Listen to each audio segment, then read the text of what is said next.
Good afternoon, everybody. The athlete that I interviewed is a amateur power lifter. Powerlifting is a sport that has been around. I mean, any kind of display of strength has been around for thousands of years. We are fascinated by it as people. We want to see who can just simply lift this much weight off the ground or press it over their head or put it on their back and carry it. We're fascinated by strongman competitions, and the athlete that I chose is actually very unique because of his size. He's 6'7", 230 pounds, which at 6'7" is really not that big. He does look very large, but ultimately, even though he has broad shoulders, his long levers make it extremely difficult to perform in this sport. He has to go a lot longer on squats and deadlifts than your average person, and he doesn't have as much weight behind it. Yet, impressingly, this past weekend, on the 20th of April, he deadlifted 480 pounds and bench pressed 320 pounds, even though his wingspan is like, I think, almost 7 feet. So, because of that, I was very interested in him. I wanted to interview him to kind of get in his head and see and understand what his thought processes are like, how he goes about powerlifting and doing competitions. And before we go any further, it should go without saying that not every topic that we covered in this course can be covered in this sport simply because it's an individual sport. He does have a workout partner, but really leadership and communication is not something that he really needs to work on. He doesn't have a coach.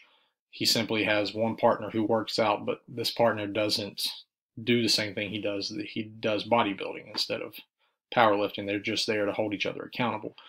So it would just make sense to start chronologically. So I began by asking him about his home life, what he grew up hearing from his parents.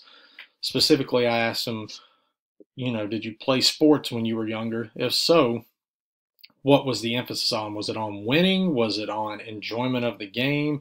Was it on outperforming everybody? What was it? And he said it was a small mixture of both, but really they focused more on just enjoying the sport.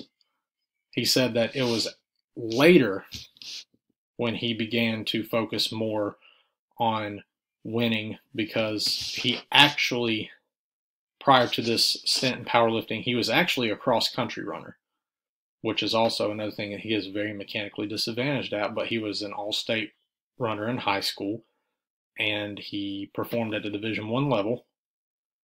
So, whenever he got to that level, he realized, oh, I can do really well at this. And so it's like he says that once he saw that he could compete and win and become a Division I athlete, he began to really care more about the winning process.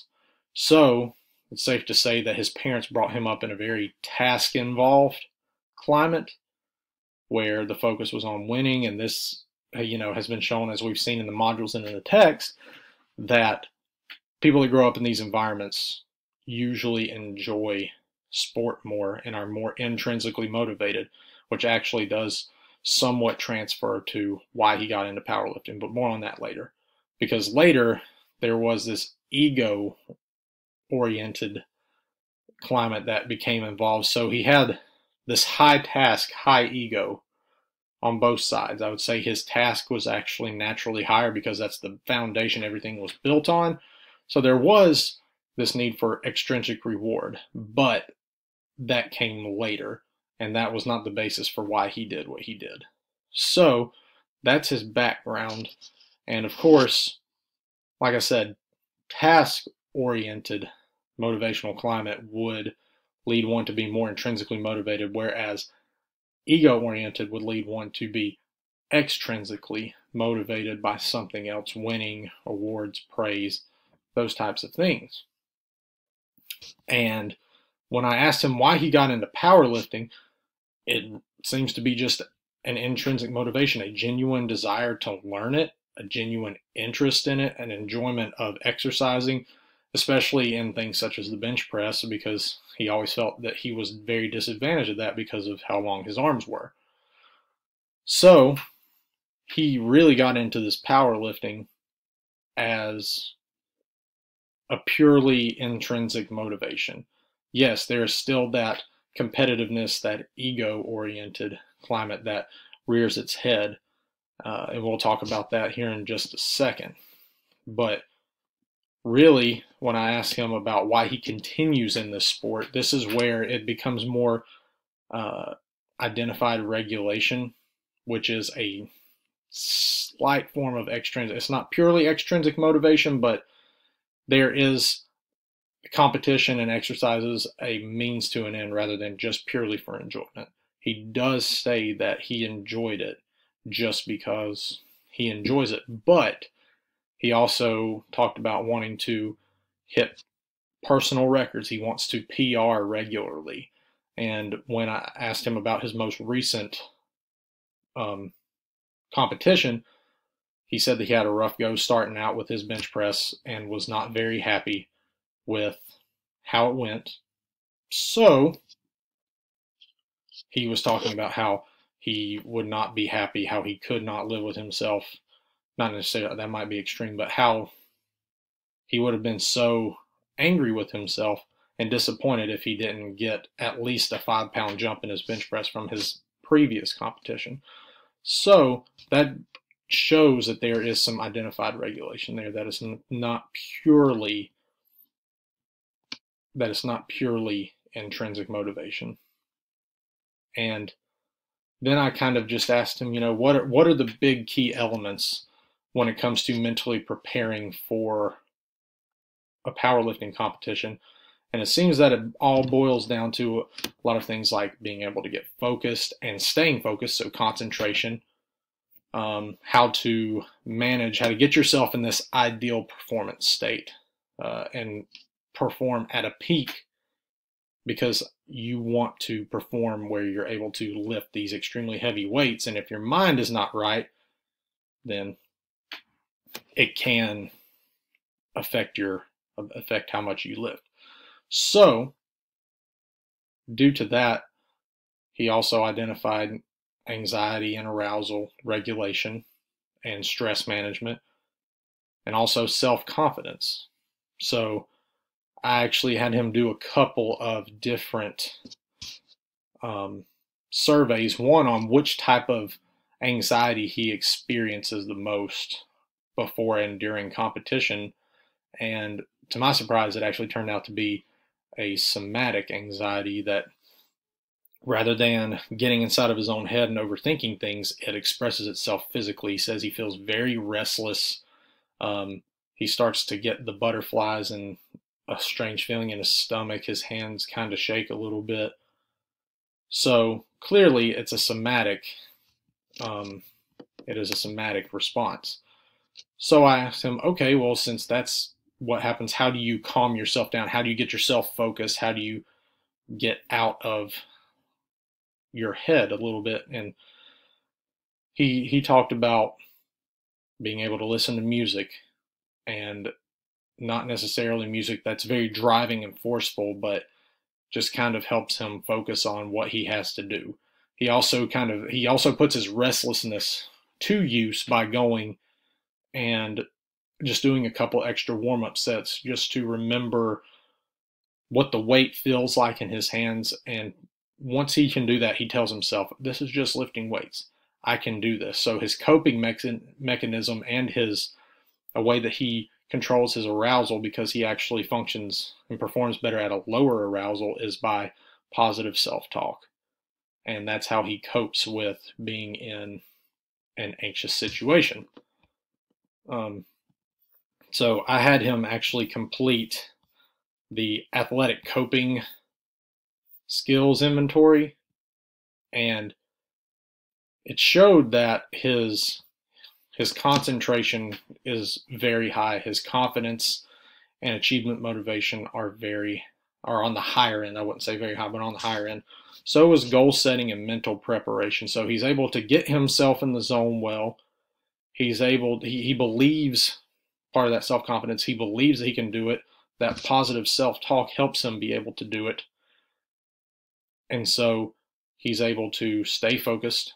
Whenever he, gets off task, whenever his mind starts to wander to something else, he just brings himself back and grounds himself in the fact that it's just lifting weights. I can do this.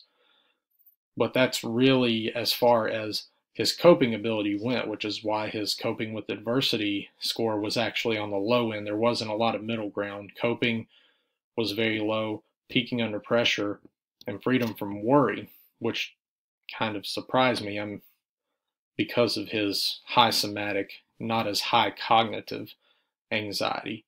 But from what I can tell after talking with him, what happens is whenever it's just a competition like this, he's just an amateur. And so he just tells himself, this is just for fun. This is just for enjoyment. I'm doing this because I enjoy this, because I like this. And when he does that, he takes the pressure off, because he knows that it's not about winning. He's probably not going to win simply because he hasn't been doing this long enough, and men in his weight class do significantly more weight than him. So, with that being said, he can take the pressure out of the situation. And so, since that pressure's gone, he's able to stay concentrated, manage his arousal, and be in that ideal performance state with, we talk about the zone of optimal functioning. He functions in that, in the more calm, relaxed, focused, intent emotions. So in the positive and negative, affirming emotions rather than the hindering emotions. But whenever he feels that the pressure is on, like this past competition when he bombed when he did not do as well as he wanted to on his first bench press, he felt the pressure of that ego-oriented climate, that extrinsic motivation, or that identified regulation of wanting to get that weight for, soul satisfaction, or else he would feel like a failure. So when the pressure was on, he began to worry a lot more. He began to, psych himself out, essentially. And so because of that, because of his, I guess, not as many coping mechanisms, he began to get worried. He began to fear more and worry that he would fail and look like a failure and feel like a failure to himself or to his wife. This is things that he said. So once the pressure was on, he did well. I watched him and he did well. And I think the thing that saved him was his confidence and his goal setting, because he set great SMARTS goals: specific, measurable, action-oriented, timely. He set really good goals that are short-term, intermittent, and long-term. And we talked about how to set goals, and he sets his goals in that structure with, in 6 months or a year, he wants to bench press 350, something like that. So more long-term. But, he'll tell himself, well, in 4 weeks, I want to hit 330. Something as simple as that. So with that being said, I think his good goal setting and knowing that he could get that weight because he got it during lifting helped him boost his confidence and allowed him to stay motivated and concentrated. So even when that pressure came, he had what I would call mental toughness, because as he was pushing the weight off of his chest, it became very difficult and it looked like he might not get it on the second try, but he pushed through because he knew he could do it. And so because of that, it was a very impressive lift. So in conclusion, he has very good concentration, very high self-confidence, and has set great goals for himself, which make it easy to take the pressure off of himself. But when faced with adversity, and faced with pressure, he can get overwhelmed and begin to worry, and his performance can suffer. So that's all. Thank you all.